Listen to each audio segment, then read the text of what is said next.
Welcome to Penrose Learning, where we make understanding easy. You begin by ensuring you have an elevated session and a stable boot environment. Once you're in, boot to safe mode or recovery if Windows won't stay up. This prevents file locks.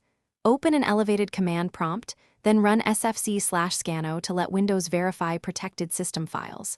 This checks and repairs core OS files referenced by Srttrail.txt. Make sure to note any errors shown. They guide whether deeper repair is required, and then proceed to dism if SFC reports unfixable issues.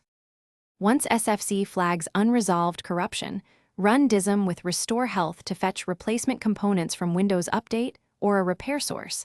This repairs the component store SFC depends on.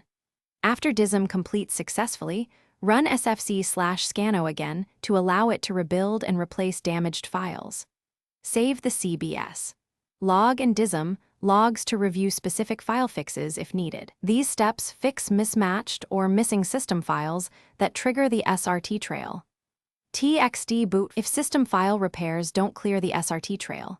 TXT error, repair boot configuration and disk integrity. Boot to recovery command prompt and run bootrex/fixmber, bootrex/fixboot, and bootrex/rebuild to restore the bootloader. Then run chkdskc/f/r to fix disk level issues that can manifest as boot failures.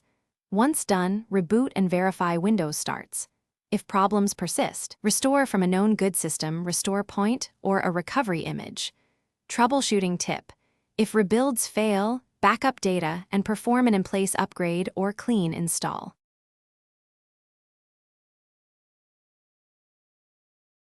Thanks for watching. If this was helpful, leave a like and consider subscribing. See you next time.